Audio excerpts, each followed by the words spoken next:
Greetings once again. Welcome back to another review. This time it is of the 1987 film Superman 4: The Quest for Peace. Oh man. Man, this movie really sucks. Yes, it is.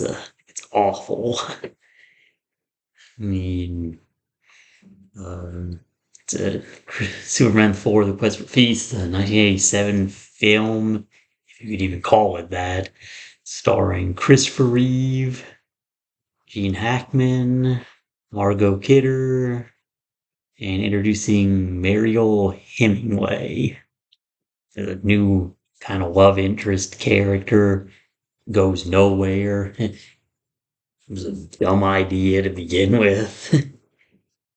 Yeah, basically, Superman 4, it's a bad movie with like a basically non-existent plot and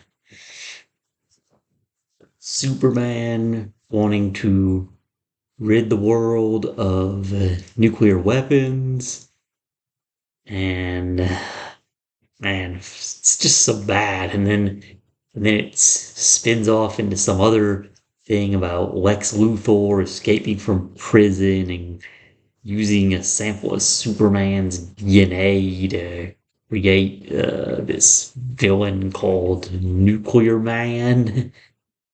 Looked so awful.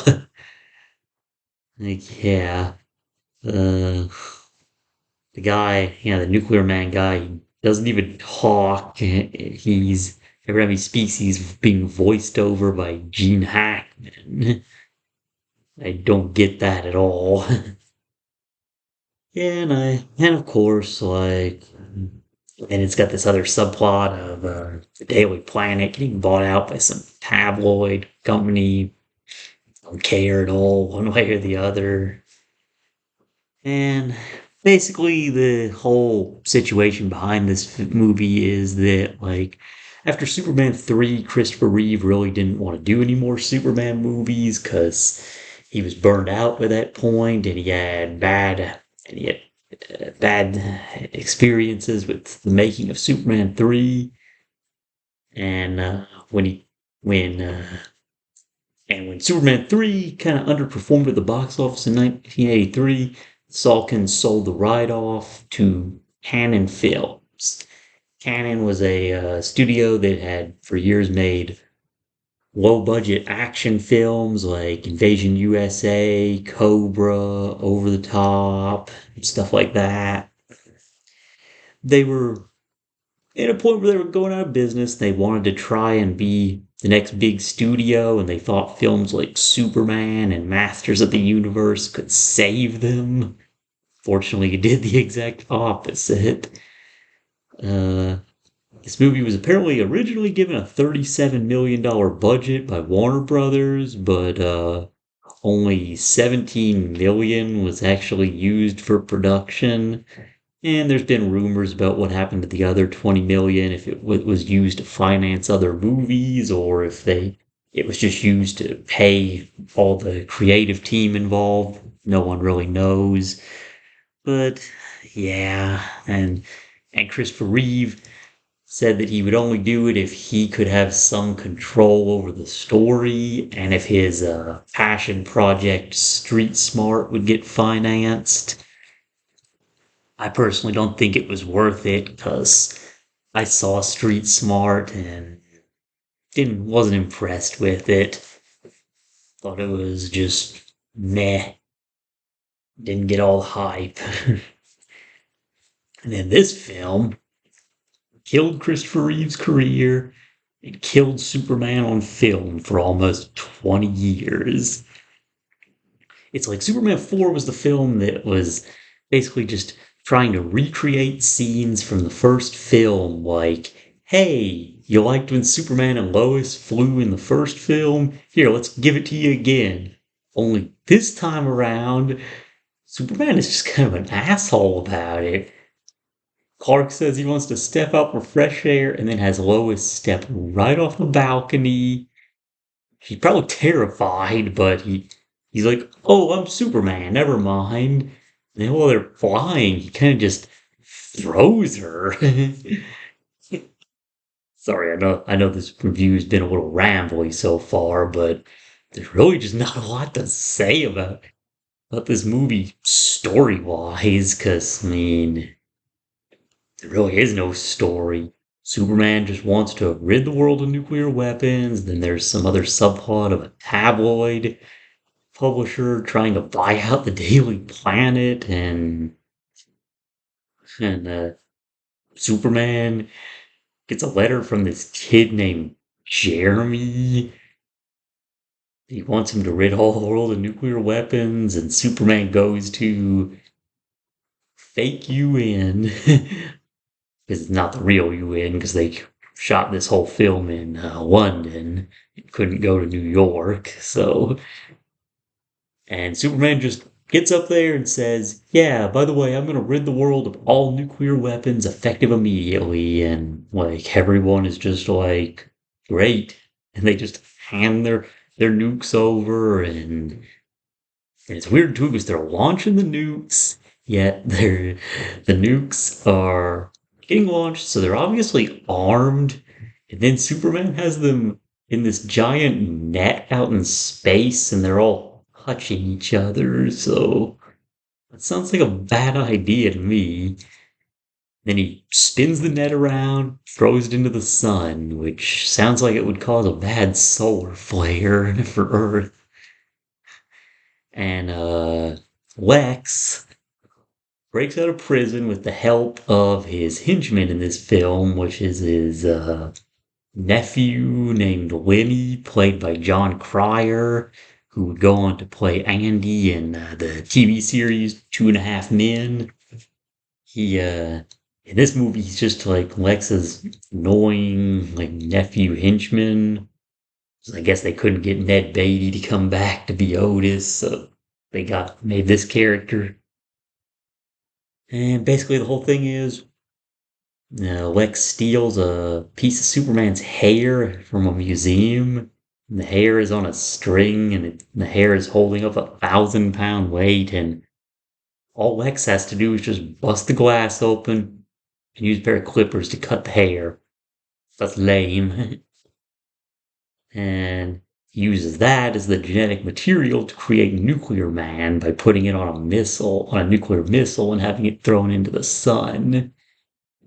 And Nuclear Man looks so awful.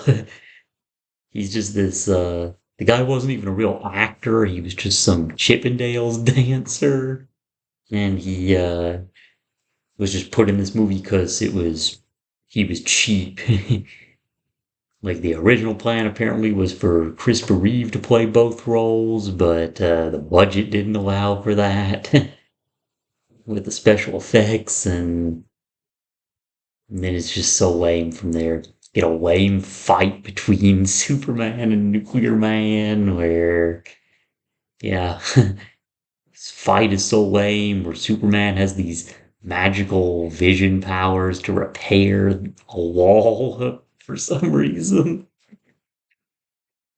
But the fight ends with the Nuclear Man using his, like, nails to, scratch Superman, and for some reason that makes him sickly and dying. Don't know why. It's never really explained. And and he finds this one crystal because at the beginning he's selling the farm, which is a subplot you'll never hear from again after that one point. And then he's in the barn, and then he just finds a random crystal like he did in the original film. This just feels like something that was shoehorned in. It obviously wasn't there before. And yeah, that one crystal after he gets scratched by Nuclear Man is what heals him. And then he has another lame fight with Nuclear Man, who now has some random crush on Mariel Hemingway. And we get this really lame fight with Superman and Nuclear Man on the moon. A fight that Christopher Reeve apparently even directed. So, not sure how I would feel about him directing a Superman film, since if this was successful, he was supposed to be on on to direct Superman 5, which never happened. And yeah, overall, there's really just not much to say about this movie story-wise. It has none, really. Gene Hackman as Lex Luthor, he's barely even in the movie at all. The movie itself is only 90 minutes, but there was like 45 additional minutes cut from the film, so and it shows too, because the movie is so chalky. You can tell there's bits and pieces of the story missing everywhere.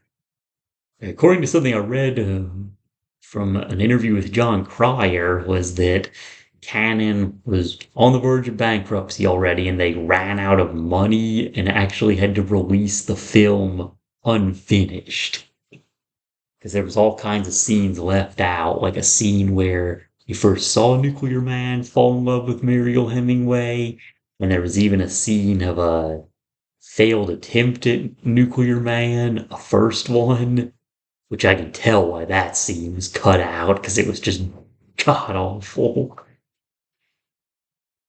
Yeah, this movie was a major box office bomb, critical bomb, and Canon apparently, though, wanted to make a Superman 5 with a release date as early as 1989 with a different actor, probably, because Christopher Reeve said he had no interest in returning after this. Which, in his case, I find it ironic that he was so critical of Superman 3 and then he went on to help make a movie that is ultimately worse in every way. I mean, Superman 4, like, aside as ridiculous as Superman spinning the Earth around and reversing time is, this one has the worst ever. He beats Nuclear Man by pushing the moon in front of the sun. But yeah, this movie just sucks. There's not really much else to say about it. It's lame. It never should have existed in the first place.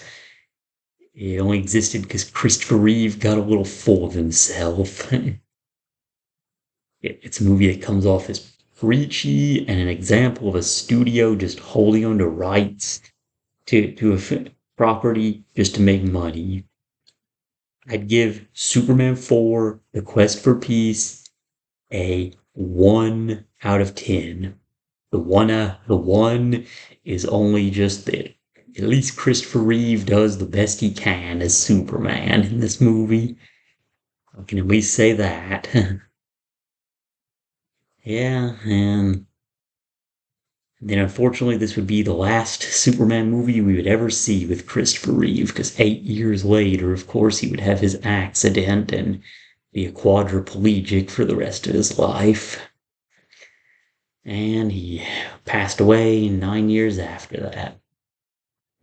So, rest in peace, Christopher Reeve. He had a couple good Superman movies, but this one was not one of them. Anyway, what do you think of Superman 4, though? Just let me know in the comments. Like, comment, subscribe, and see you next time for Superman Returns.